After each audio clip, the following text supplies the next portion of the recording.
નમસ્કાર, નિર્માણ ન્યૂઝની વિશેષ રજૂઆત ઝીરોડ કાર્યક્રમ સાથે હું છું યજ્ઞ ત્રિવેદી. દર્શક મિત્રો, આજે ઝીરોડ કાર્યક્રમમાં ચર્ચા વિચારણા કરવાની છે કે જે પ્રમાણે ટેરિફ વોર જે અમેરિકાના રાષ્ટ્રપ્રમુખ ડોનાલ્ડ ટ્રમ્પ દ્વારા સમગ્ર વિશ્વભરમાં દરેક દેશ સાથે જે કરવામાં તો આવ્યું હતું, પણ ક્યાંક એક એવો સવાલ હતો કે શું ઇન્ડિયાને પણ તેમાંથી પસાર થવાનો વારો આવશે કે કેમ. અને ત્યારબાદ ડોનાલ્ડ ટ્રમ્પે 25% ટેરિફ એ ભારત ઉપર નાખ્યા છે. પ્લસ અમેરિકાએ પાકિસ્તાન સાથે ઓઇલ ડીલ પણ કરી હોવાની બાબત પણ સામે આવી છે. અને સાથે જ રીતે ટ્રમ્પે કહ્યું પણ ખરી કે શું ખબર એક દિવસ પાકિસ્તાન હવે ભારતને પણ ક્યાંક જે ક્રૂડ વેચશે તેવો વારો પણ આવશે.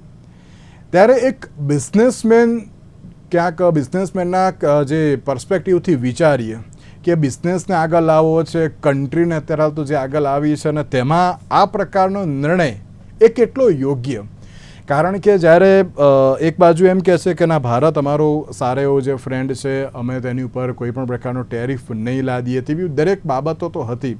પણ અચાનક જ જ્યારે આ પ્રકારની જે પરિસ્થિતિ સામે આવી, રશિયા જોડે જે પ્રમાણે ભારતના જે સંબંધ અત્યારે તો જે જોવા મળી રહ્યા છે, ક્યાંક તેને લઈને પણ ડોનાલ્ડ ટ્રમ્પ દ્વારા કહેવામાં આવ્યું કે એક બાજુ ભલે ડેડ ઇકોનોમી હોય, પણ અમે તો અત્યારે આ પ્રકારના ટેરિફ લાદીશું. તો હવે તેનાથી કેવો ફાયદો, કેવું નુકસાન, ભારતનું શું સ્ટેન્ડ, તે તમામ મુદ્દાઓ પર અત્યારે તો આપણે ચર્ચા વિચારણા કરવી છે. અને આ ચર્ચા વિચારણા કરવા માટે અમારી સાથે જોડાઈ ગયા છે નયનભાઈ પરીખ કે જેઓ અર્થશાસ્ત્રી છે, સાથે સાથે જ પદ્મિનભાઈ બુચ કે જેઓ જીસીસીઆઈમાં બેન્કિંગ અને એમએસએમઈ સેક્ટરમાં એડવાઇઝર તરીકે પણ અત્યારે ફરજ નિભાવે છે. જે આ બંને સૌથી પહેલાં તો સ્વાગત છે.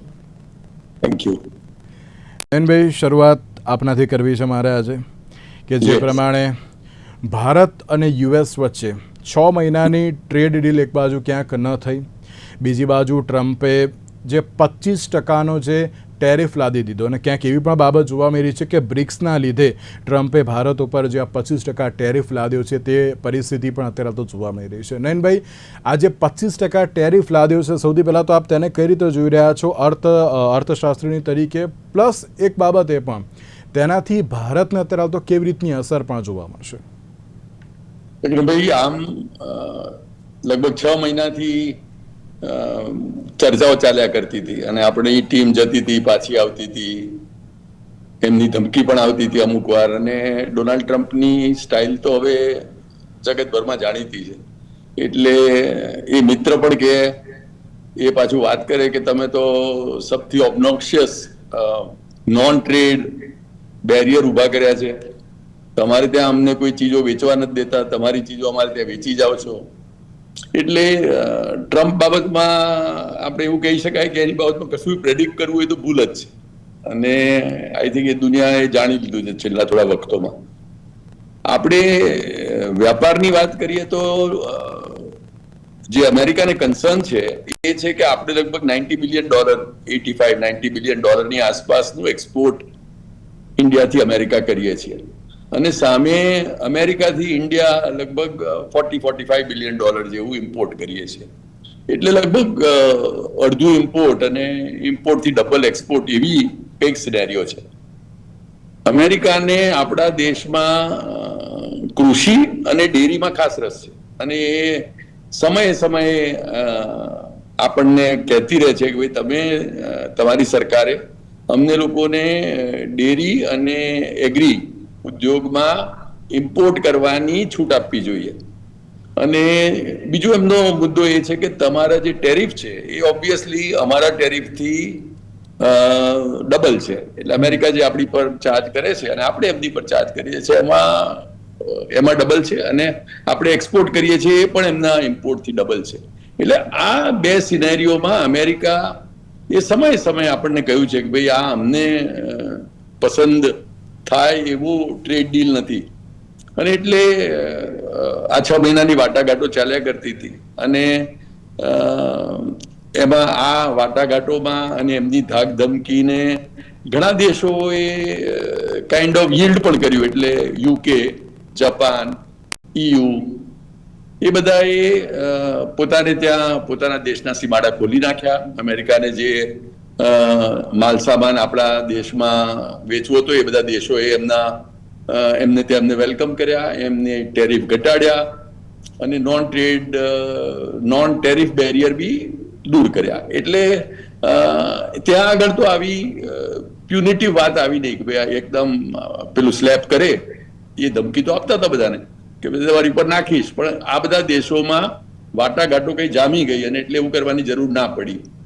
આપણે ત્યાં એ જામી નહીં કઈ વાત, એટલે એમણે આ જે ટેરિફ નાખી છે તો એક વાત છે, પણ બીજું એમણે કહ્યું છે કે તમે રશિયા જોડે બહુ મિત્રતા ધરાવો છો, તમે તમારું ડિફેન્સનો બધો જે પ્રોક્યોરમેન્ટ છે અમેરિકા બી તમને આપી શકે એવું છે, પણ તમે રશિયામાંથી લો છો મોટા પાયે, અને બીજું તમે રશિયાથી સૌથી વધારે પ્રમાણમાં એનર્જી અને ઓઇલ ઇમ્પોર્ટ કરો છો, અને રશિયા યુક્રેનમાં આટલી ધમાલ કરે છે અને આખા વિશ્વ વતી અમેરિકા રશિયાનું નાક દબાવવા જાય છે અને ટ્રેડ સેન્કશન્સ દ્વારા અમે પેલું રશિયાને હાથ બચડવા જાય છે કે જેથી રશિયા યુક્રેન સામે યુદ્ધ જે છે એમાં યુદ્ધ વિરામ કરે.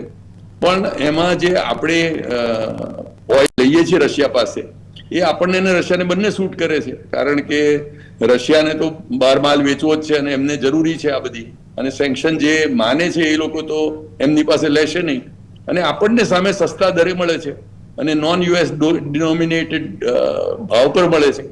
એટલે એક વિન વિન પરિસ્થિતિ જે આપણે ક્રિએટ થઈ છે, અને વર્ષોથી રશિયા આપણને ડિફેન્સમાં સપ્લાય કરતું રહ્યું છે અને આપણે સાથે પડખે ઊભું રહ્યું છે. અમેરિકા અને રશિયાની સમયે સમયે એનિમોસિટી, જીઓપોલિટિકલ કારણો આપણને બધાને ખબર છે. આ બધી પરિસ્થિતિમાં એ વાત સર્જાઈ કે હવે કાલથી આપણા બધા એક્સપોર્ટ ઉપર ડ્યુટી, અને જો પેનલ્ટી લગાડે છે, એક વાત એવી છે કે કદાચ જેટલી ડ્યુટી એટલી જ પેનલ્ટી, તો વળી આપણો ટેરિફ છે 50% આસપાસ આવી જાય. એ ના પણ થાય તો આપણા ટેરિફ છે એ બધા લગભગ ડબલ થઈ જાય છે. એટલે આપણે ગુજરાતની વાત કરીએ અગેન આપણા ઇન્ટરેસ્ટની, તો ફાર્મા, જેમ્સ એન્ડ જ્વેલરી અને ટેક્સટાઇલ્સ, આ તો મેજર આપણે ત્યાંથી થાય છે. ફોન્સ જે છે એ જુદી જુદી જગ્યાએ બને છે ને જાય છે. આ 4 મેઇન આઇટમ છે ઇન્ડિયામાંથી અમેરિકામાં એક્સપોર્ટ થાય છે. એમાં 3 તો ગુજરાત સેન્ટ્રિક છે. એટલે આપણા બધા દર્શકોને, આપણા બધા વેપારી મિત્રોને કાલથી અસર પડે એવી વાત છે. કાલથી જ નહીં, અમેરિકન સરકારનું તો એ કેવું છે કે જે ગુડ્સ ઇન ટ્રાન્ઝિટ છે, જે અહીંથી પહોંચવા આવ્યા છે, ધારો કાલે પહોંચે, અહીંથી તો નીકળ્યા 15 દિવસ મહિના પહેલા, એમાં પણ આ નવા ટેરિફ લાગુ પડશે અને એની પેનલ્ટી બી આજે અનાઉન્સ કરશે હમણાં થોડા કલાકોમાં. એટલે પેનલ્ટી કેટલી આવે છે એ બધું થાય તો આપણા લગભગ 15% આસપાસ જે ટેરિફ હતા એ 30% આસપાસ થઈ જાય એવું લાગે છે, ઇફેક્ટિવલી બધું ગણીએ તો.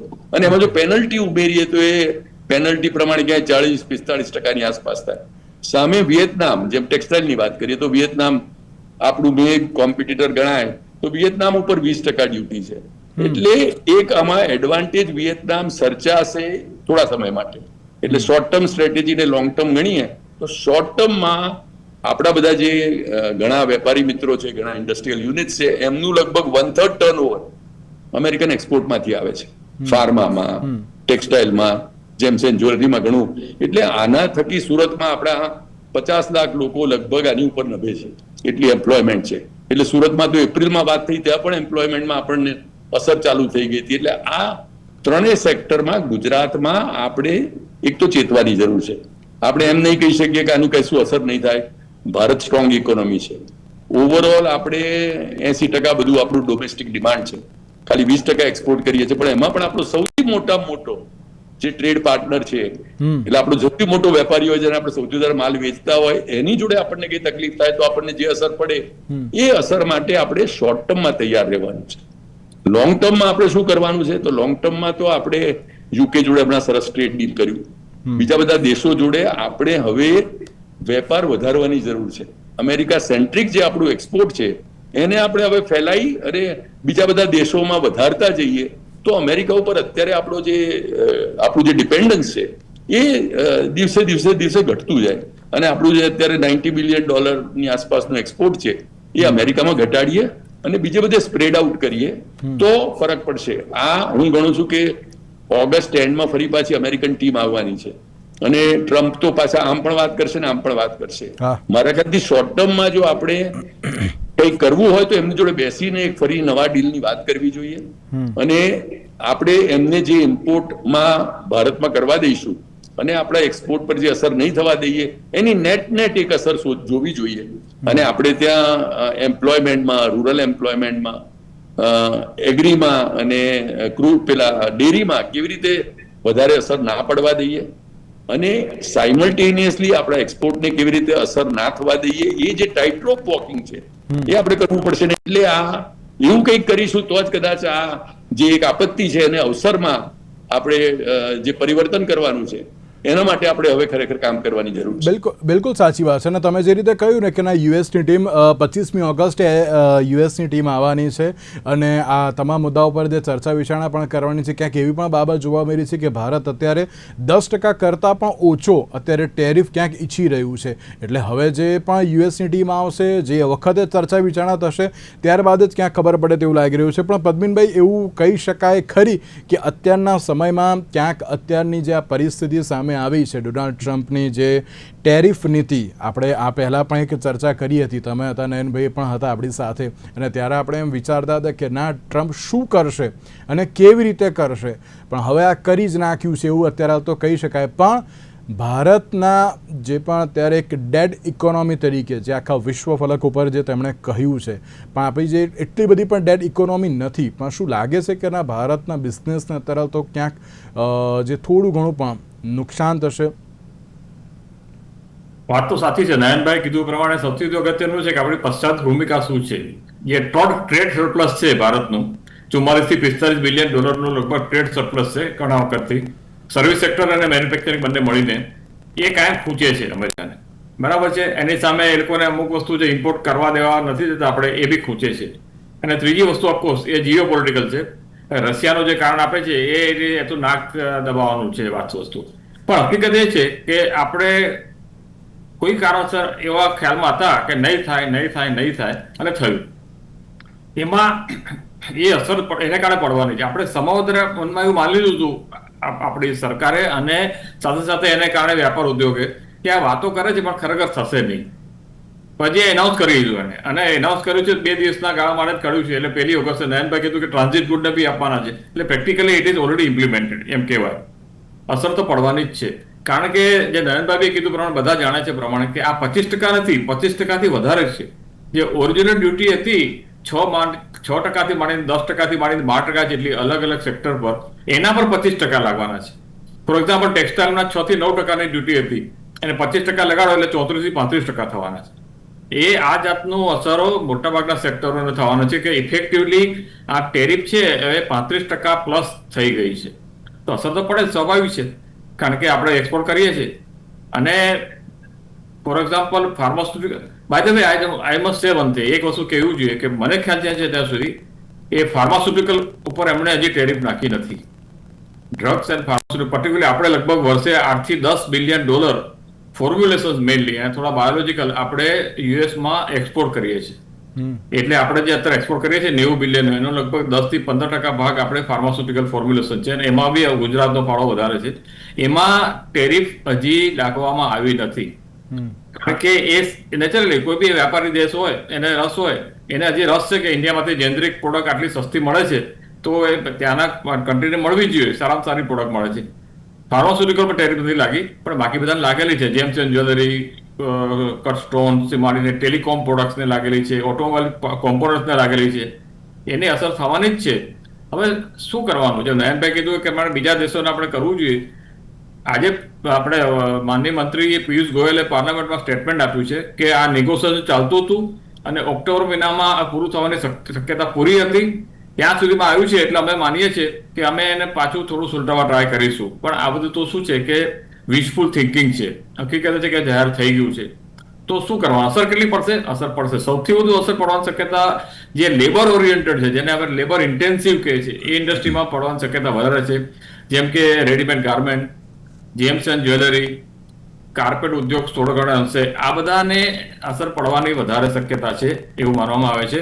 કારણ કે એમાં આપણે એના આધારે બેઠા છીએ, તાત્કાલિક બીજા કોઈ ઉપાયો છે નહીં. એટલે એના પર બધાનો અસર પડવાની શક્યતા પૂરેપૂરી છે. તો શું કરવું જોઈએ આમાં? શું કરવું? સૌથી પેલી વસ્તુ એ કરવાની વસ્તુ એ છે કે ઇમિડિયેટલી એસઓએસ પર આપણે દરેક ડિપ્લોમેટિક ચેનલ ચાલતી જ હોય છે. એસઓએસ બેઝ પર આપણને જે અમુક સેક્ટરમાં ખાસ જરૂર છે એને માટે નિગોશિએટ કરવાની જરૂર છે. કારણ કે આજે કોઈ બી દેશનો વડો હોય એને સારું બી ના લાગે કે આજે જાહેર કર્યું, કારણ એને ટ્રમ્પ માટે કહેવાય છે કે આજે કહે છે અને કાલે બંધ કરે છે, અભી બોલ અભી ફોક. તો આ કેસમાં આપણે નક્કી કરવું પડે કે આ 5 સેક્ટર એવા છે કે 5 ઇન્ડસ્ટ્રી એવી છે એને કે આ બધું બરાબર 5 ઇન્ડસ્ટ્રીને તમે please don't touch for the time be. આપણે નેગોશિએટ એની સામે જે નયનભાઈ કીધું એ પ્રમાણે આપણે બધા કહીએ છીએ એક બે વસ્તુ આપણે જવા દેવી પડે. સૌથી પહેલી જરૂરિયાત એ છે, કારણ કે બીજા દેશો જોડે આપણે વધારશું વેપાર, પણ એમાં થોડી વાર લાગે કે કાલથી ચાલુ ના કરી દે ઓપન ચેનલના સિવાય કે આપણે એ સ્ટેજ પર પહોંચ્યા તો. પણ એઝ એ જેને કહેવાય ને ગીવ એન્ડ ટેકમાં પ્રાયોરિટી તરીકે નક્કી કરવું છે કે ભાઈ આ જેમ્સ એન્ડ જ્વેલરી છે એને, રેડીમેડ ગાર્મેન્ટ છે ને, રેડીમેડ ગાર્મેન્ટ લગભગ 3 બિલિયન US$ એક્સપોર્ટ કરીએ છીએ દર વર્ષે આપણે યુએસએમાં. એમાં રેડીમેડ ગાર્મેન્ટમાં જ અગત્યનું છે ને એ બહુ અગત્યનું છે, કારણ કે એમાં આપણે બીજું સ્ટેપ લઈ શકાય પેરેલલ કે અત્યારે જે બહારથી આવે છે અમુક પ્રોગ્રામ ચાઇના વધારવાની, એમાં ટોટલી બંધ કરવા ટ્રાય કરવો જોઈએ જેથી ડોમેસ્ટિક માર્કેટ વધે. અને આપણી કોમ્પિટિટિવનેસ બી વધારવી જ પડશે, જે વારંવાર કહેવામાં આવે છે જ્યાં સુધી તમે પગ પર ના તો આત્મનિર્ભર થવાની તો વાત ચાલે છે. Are we really becoming competitive as compared to Vietnam, Bangladesh કે થાઈલેન્ડ? રેડીમેડ ગાર્મેન્ટમાં નથી આપણે એટલા કોમ્પિટિટિવ. એટલે મોટા પાયે રેડીમેડ ગાર્મેન્ટ બનાવીને સસ્તું અને સારું આપી શકતા નથી આપણે. એ બી કરવાની જરૂર છે, પણ એ 2-4 મહિનામાં નથી થવાનું.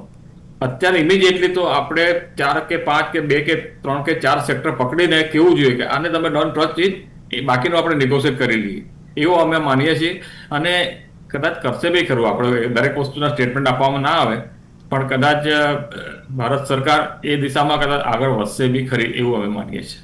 બિલકુલ. ક્યાંક સવાલ એ પણ છે ને કે નયનભાઈ, જ્યારે બ્રિક્સ સમિટની વાત કરીએ તો બ્રિક્સના જે બધા દેશો છે એ લોકો ક્યાંક ડોલરના વર્ચસ્વને અત્યારે તો ડાઉન કરવાનું વિચારી રહ્યા છે તેવું પણ એક જે ચર્ચા અત્યારે તો જોવા મળી રહી છે. અને તે પણ ક્યાંક ડોનાલ્ડ ટ્રમ્પે જે કહ્યું હતું કે અત્યારે બ્રિક્સ દેશો જે કારણે અત્યારે તો ટ્રમ્પે આ 25% ટેરિફ તો લાદ્યો છે. પ્લસ એની પર એમ કહી શકાય કે જ્યારે ભારતની વાત કરીએ તો ભારત જે પ્રમાણે આ ટેરિફ જે અત્યારે ભારત ઉપર લગાડવામાં આવ્યો છે 25%, વિકાસશીલ દેશોના જીડીપી ઉપર ત્યાં કેટલું અસર કરી શકે છે?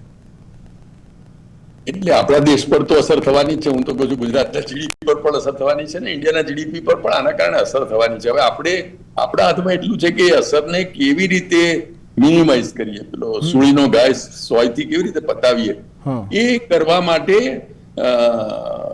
પેલો આપણે એમની જોડે ડિસ્કશન કરવા પડશે. અને મારા ખ્યાલથી ટ્રમ્પનું એવું નથી કે એકવાર કઈ કહી દીધું કે ગુસ્સો આવી ગયો તો ફરી પાછો કઈ એને મનાઈ ના શકાય. આપણે એમને ઝેલેન્સ્કી વાળી મીટિંગ જોઈ છે કે ઝેલેન્સ્કીને કેટલા તતડાયા હતા અને પછી હવે એકદમ ઝેલેન્સ્કી તરફ થઈ ગયા છે અને રશિયાને તતડાવે છે. એટલે આ માણસ એવો છે કે પેલું એકદમ ગરમ બી થઈ જાય અને પાછું એટલો ઠંડો થઈ જાય, મિત્ર બની શકે. એટલે હમણે જે કહ્યું છે એમાં એક તો પહેલું શરત શોર્ટ ટર્મમાં શું કરવાનું છે, આજે આપણે જોઈ લઈએ કેટલી પેનલ્ટી આવે છે રશિયાની, પણ એક તો પહેલા એ માફ કરાવવાની છે. કોઈ પેનલ્ટીની વાત રહેવા દો ને તમે. એટલે એક પેનલ્ટીના જો ધારો કે 10-15% બીજા વધતા હોય તો એટલીસ્ટ એ આપણે કરવાની જરૂર છે. અને નયનભાઈ ફર્સ્ટ ટાઈમ એવું થયું છે ને કે કોઈ દેશને પેનલ્ટી લગાવી છે તેમ? કારણ કે આપણે શું છે કે આ સેન્કશન બે ચીજ, આમાં બે ધારી ચીજ, અને બે રીતે આ વાત ડોનાલ્ડ ટ્રમ્પને કાઇન્ડ ઓફ કાંટાની જેમ ખટકી. એક તો એ કે રશિયાની સામેના સેન્કશનનો આપણે અનાદર કર્યો કે ના ના, તમારો સેન્કશન તમારી જગ્યાએ, અમને તો દેશમાં જ્યાંથી અમારે ઓઇલ સસ્તા ભાવે મળે ત્યાંથી અમે લઈએ જ નહીં. બીજું, આ જે છે ડી-ડોલરાઇઝેશન બાબતનું આપણે એક સ્ટેપ બી લઈ લીધું કે આપણે જે બધો ટ્રેડ ડોલરમાં થાય ડિનોમિનેશનમાં, અને એ જ અમેરિકાનો દબદબો છે, એ જ એનું વર્ચસ્વ છે કે હું અને તમે, એટલે આપણે જ્યાં ખાડિયાથી રાયપુર કોઈ ચીજ વેચીએ ડોલરમાં વેચીએ એના જેવું છે કે અમે બાજુમાં આપણે નેપાળને વેચીએ, શ્રીલંકાને વેચીએ, બીજા વેચીએ, પણ છે ડિનોમિનેશન ડોલરનું. આપણે રશિયા જોડે પાછું એ બી કર્યું, એક તો એમનું ઓઇલ પણ લીધું અને આપણે નોન ડોલર ડિનોમિનેટેડ પ્રાઇસ નેગોશિએટ. એટલે એક બાજુ અમેરિકાનું જે ડોલરનું વર્ચસ્વ છે એ ઘટાડ્યું, અને એક બાજુ જે સેન્કશનની વાતથી અમેરિકા રશિયાને દબાવવા માંગે છે એ બાબતમાં પણ આપણે રશિયાને મદદ કરીએ છીએ. એટલે આ બંને ચીજથી ડોનાલ્ડ ટ્રમ્પ થોડા ભુરાયા થયા છે. અને એમણે શું કર્યું કે પેલું તું મગર મુજકો ના ચાહો તો કોઈ બાત નહીં, કિસી દુશ્મન કો ચાહોગે તો મુશ્किल होगी. એટલે એમણે બી એ ગીત પ્રમાણે એવું કર્યું કે આ કર્યું ને પાછું આજનું ટ્વીટ શું મૂકી દીધું કે ભાઈ પાકિસ્તાનને અમે મદદ કરીશું. એટલે તમને ના કરવાનું તો એક વાત થઈ ગઈ, પણ છંછેડવા માટે અને એના ગુસ્સાનું પ્રમાણ આપવા માટે પાછું એને કહ્યું કે હું પાકિસ્તાન જોડે આપણે કેટલી અત્યારે પરિસ્થિતિ ચાલી રહી છે અને યુદ્ધમાંથી કેવા પરવાર્યા છે આપણને ખબર છે. અને એ બાબતમાં જો અમેરિકા પાકિસ્તાનને પંપાળે અને કહે કે ભાઈ કોઈ અમે લોકો ત્યાંથી ઓઇલ રિઝર્વ કરીશું અને પાછું જે કટાક્ષ એ બી નાખે કે આના કારણે કોઈ વાર ઓઇલ જે છે એ પાકિસ્તાન ઇન્ડિયાને વેચે તો આપણે તો ટ્રેડમાં પાકિસ્તાન પાસેથી કશું લેવા તૈયાર નથી. આપણે તો વાટકી વ્યવહાર નથી, એમની જોડે સંબંધ નથી, આપણે એમની સામું જોવા તૈયાર નથી. એમાં આ બધી વાતો કરવી એ ટિપિકલ ટ્રમ્પની પ્રેશરાઇઝિંગ અને બાકીની બધી ટેકનિક બતાવે છે કે ભાઈ તમને એટલો બધો રીતે વ્યથિત કરી નાખે કે માણસ પછી કોઈ ને કોઈ રીતે એને yield કરી જાય. એટલે ઘણી જગ્યાએ આપણે એવા બોસીસ જોયા છે કે એટલા બધા દબાવે એમ્પ્લોયને કે આપણે કઈ ને કઈ રીતે એને સરેન્ડર કરવું પડે. એમ અમેરિકાએ બી અને ડોનાલ્ડ ટ્રમ્પે પોતાનો પરચો બતાવવાની એક પછી વાત ચાલુ કરી છે. એમાં પાકિસ્તાનનું કર્યું. મારા ખ્યાલથી હવે આપણે ઓલરેડી જયારે અત્યારે અહીંયા વાત કરી રહ્યા છે ત્યારે આઈ એમ શ્યોર ડિપ્લોમેટિક ચેનલ ઉપર ઘણી હલચલ હશે અને આપણે પણ ટ્રમ્પને કોઈને કોઈ રીતે પ્લેકેટ કરવાની કોશિશ કરતા આવીશું. કારણ કે કહ્યું ને આપણને સાઉથ આફ્રિકાના પ્રેસિડેન્ટ ઝેલેન્સ્કી કેટલાનો અનુભવ છે કે એ ઓવલ ઓફિસમાં બોલાવીને તતડાવે અને પછી પાછું જયારે યુકેમાં જાય મહારાણીના શોકમાં ત્યારે પછી એની જોડે બાજુમાં ખુરશી મૂકીને વાત કરે કે ભાઈ ચાલો તને રશિયા બહુ હેરાન કરે છે તો કંઈક વાત કરીએ. પાછું રશિયાના દુશ્મન થઈ જાય. એટલે એમનું જે છે એ ટ્રાન્ઝેક્શનલ એપ્રોચ છે, એમનું જે છે એ પ્રેશરાઇઝિંગ અપ્રોચ છે, એમનું જે છે એ જમાદાર તરીકે દંડા પછાડવાનો અપ્રોચ છે, એમનું જે છે એ અમેરિકા પ્રો છે. હું આમ ગણું છું કે આમ જોઈએ આપણને ખરાબ લાગે પણ અમેરિકા તો તરફી વાત છે ને.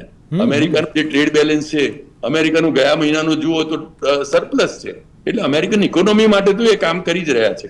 આપણે જ્યાં બેઠા છે ત્યાં ઓબ્વિયસલી આપણે આપણા દેશનું હિત જોવાનું છે અને એટલા માટે હું ગણું છું કે આ બધી ચીજોને ધ્યાનમાં રાખી અને આપણે એમની જોડે હવે ચેનલ ફરી ખોલવી જોઈએ. જેમ પદ્મિતભાઈ આગળ કહ્યું આપણે એક કોઈ ગીવ એન્ડ ટેક લઈ અને એને એક એવી જગ્યાએ લાવવું જોઈએ જ્યાં એક તો મેઇન આપણને પેનલ્ટી ના લાગે અને પછી આપણા જે ટેરિફ છે એને કેવી રીતે એક રીઝનેબલ લેવલ પર લઈ આવીએ. ઓગસ્ટ એન્ડમાં મીટિંગ થતી હોય તો ત્યારે વચ્ચે થતી હોય તો વચ્ચે, જેથી આ બધી ચીજો ડિસ્ટર્બ ના થઈ જાય. કાલે આપણા ગુડ્સ પહોંચે અને એમાં અલગ આપણે ટેરિફની ગણતરી કરી હોય, હવે અલગ ટેરિફથી પહોંચે તો વેપારમાં તો માણસ તૂટી જાય આ રીતે. એટલે આ બધી એકદમ જે તગલકી એકદમ જે મનસ્વી નિર્ણયો જે લઈ રહ્યા છે અને એના કારણે જે વેપારને અસર થાય છે એમાં અત્યારની આપણી ડિપ્લોમેટિક ચેનલ વેપારીઓની પડખે ઉભી રહેશે અને એ લોકોના માટે કંઈક એવું વિન વિન સિચ્યુએશન ઉભી કરશે કે જેમાં ટ્રમ્પ પણ જરા એમને લાગે કે મારું પણ માન રહ્યું અને આપણું પણ સચવાઈ જાય. એવી કંઈક આપણે મારા ખ્યાલથી આવતા સમયમાં અને મે બી આવતા 2-3 વીકમાં અત્યારે આપણે કરી રહ્યા છીએ, મે બી 2-3 કલાકમાં કોઈ નવી ચીજ આવે તો નવાઈ નહીં. અને ટ્રમ્પ પણ પોતાનું મૂડ બદલવા માટે જાણીતા છે એટલે કાલે ઉઠીને કોઈ નવી વાત પણ ચોક્કસ આવી શકે. બિલકુલ સાચી વાત છે. પદ્મિનભાઈ, એક લાસ્ટ એન્ડ ફાઇનલ ક્વેશ્ચન કે જ્યારે કૃષિ અને જે એક અન્ય એક બાબત પણ છે કે જેમાં ડેરી કે જેની ઉપર અત્યારે તો બાંધછોડ કરવા માટે તૈયાર નથી અને ભારતે પણ કહ્યું છે કે અમે અમારું જે દેશ હિત છે અને અમે અત્યારે તો જે સર્વોપરી રાખી રહ્યા છે. નો ડાઉટ જે રીતે નયનભાઈએ કહ્યું કે ના કંઈ પણ અત્યારે તો થઈ શકે છે, પેનલ્ટી પણ ક્યાંક આપણે સ્ટોપ થઈ શકે છે, ઓછી થઈ શકે છે, પણ તેની સાથે શું લાગે છે કે અત્યારના સમયમાં એક મેક ઇન ઇન્ડિયાનો જે આ પ્રોજેક્ટ હતો જે આપણે અત્યારે હાલ તો એમ કે મેન્યુફેક્ચરિંગ પર સૌથી વધારે ભાર મૂકવાની એક બાબત જોવા મળતી હતી કે આપણે હવે કોઈની ઉપર ડિપેન્ડ ના રહીએ, શું એ બાબત ઉપર પણ અત્યારે ફોકસ કરવું થોડુંક જરૂરી છે તેવું લાગી રહ્યું છે ભારતે પણ? એ તો બહુ પહેલા કરવાની જરૂર હતી જે અનફોર્ચ્યુનેટલી આપણે જેવું કરી શક્યા નહીં એટલે અત્યારે એ બી આડું આવે છે આપણને. અને આપણે અત્યારે તો શોર્ટ ટર્મ એ તો કરવાનું છે જ, ચાલુ જ રાખવું પડશે. કોઈ ઉપાય મેં લાસ્ટ ટાઈમ મેં કીધું હતું કે આ PLI સ્કીમ છે, પ્રોડક્શન ઇન્સેન્ટિવ, એ બહુ જ વ્યાપ વધારે દેવાની જરૂર છે. It is not allied scheme, it is for everybody. એવું બધું કંઈ કર્યું નહીં એટલે થાય છે એમાં કામ પણ બહુ વધારવાની જરૂર છે. એ ચાલુ રહેવું છે પણ અત્યારે તો આપણે શોર્ટ ટર્મ આ છે ને T20 મેચ થઈ ગઈ છે એટલે T20 પ્રમાણે જ રમવું પડશે એમાં. અને આપણે બધા વાત કરી પ્રમાણે એમાં સ્ટ્રેટેજિક કરવું પડશે, ગીવ એન્ડ ટેક કરીને તાત્કાલિક અસરથી નેક્સ્ટ 15 દિવસ લેટેસ્ટ બાય 2 થી 3 વીકમાં અમુક મેજર લેવા પડશે. 2 કારણસર. એક તો આપણા જે વેપારી સમુદાય છે એને બી થોડો કોન્ફિડન્સ આવે કે નહીં, ભારત દેશ આપણું સરકાર બરાબર નિગોશિએટ કરે છે. અને બીજી વસ્તુ કે ટ્રમ્પને બી ખ્યાલ આવવો જોઈએ કે હવે આપણે એ ધારે છે એટલા રિજિડ નથી. આ બે વસ્તુ સાથે સાથે એક વસ્તુ ફાઇનલ એ છે કે આ બધું નયનભાઈ કીધું પ્રમાણે બન્યું એટલા માટે કે આપણે થોડા સ્વાભાવિક રીતે આપણે પકડી રાખ્યું હતું અમુક વસ્તુ કે નહીં, નથિંગ રોંગ વિથ ધેટ. જ્યાં સુધી ખેંચવું જોઈએ એને કારણે આ અમુક વસ્તુ ડિસિઝન લેવામાં આવે છે. આ બધા છે ને ની જર્ક રિએક્શન છે અમુક, કે ભારત માનતું કેમ નથી. હવે ભારતને સૌથી પહેલા પકડી પેનલ્ટી આપીએ કે બીજા કોઈ દેશને આપીએ, એ વસ્તુ ઘટવાની જ છે અને કદાચ જવાની બી છે, એ બી હકીકત છે. પણ મીન વાઇલ આપણે તાત્કાલિક આપણા જે વેપારને બહુ મોટો ફટકો ના પડે એટલા માટે થોડું ગીવ એન્ડ ટેક કરવાનું જરૂર છે. ગીવ એન્ડ ટેક કારણ કે આપણે આપણું સ્વાભિમાન ગુમાવતા નથી, એ બધું વસ્તુ છોડી દેવી જોઈએ. અને એટલા માટે ફાઇનલ કહીશ કે આપણા વ્યાપારી સમુદાયને નેગોશિએશનમાં સારી રીતે ઇન્વોલ્વ કરવું જોઈએ. હવેના નેગોશિએશનમાં વ્યાપારી સમુદાયના સાચા રિપ્રેઝેન્ટેટિવને ખરેખર ઇન્વોલ્વ કરીને આગળ વધવું જોઈએ, તો એનો ચોક્કસ ફેર પડશે. કારણ કે બંને વ્યાપારી દેશો છે અલ્ટિમેટલી, અમેરિકા અને ભારત બંને વ્યાપારી દેશો છે. લોકશાહી તો બાજુ મૂકો પણ બંને વ્યાપારી દેશો છે, એટલે એ સમજશે કામ. બિલકુલ સાચી વાત છે. તો હવે જોવાનું રહ્યું કે આગામી સમયમાં હવે ડોનાલ્ડ ટ્રમ્પ દ્વારા કેવી રીતની જાહેરાત કરવામાં આવે છે, અને પ્લસ જ્યારે યુએસનું જે અત્યારે ડેલિગેશન એક આવી તો રહ્યું છે ચર્ચા વિચારણા કરવા માટે, ને એ સમયે કેવી રીતની ચર્ચા થાય છે. કારણ કે એક બાજુ ભારત એમ કહે છે કે આપણે દેશ હિત સર્વોપરી છે, હવે તેને લઈને કઈ રીતનો નિર્ણય લેવાશે. ડોનાલ્ડ ટ્રમ્પનું હવે ફરી એકવાર એમ કહેવાય ને કે ના મૂડ સ્વિંગ્સ કેવી રીતના જોવા મળશે તો આવનારો સમય જ બતાવશે. નયનભાઈ, પદ્મિનભાઈ, આ બંનેનો આભાર અમારી સાથે ચર્ચા વિચારણામાં જોડાવા માટે. તો દર્શક મિત્રો, આજના વિશેષ કાર્યક્રમમાં અમને આપશો રજા. નમસ્કાર.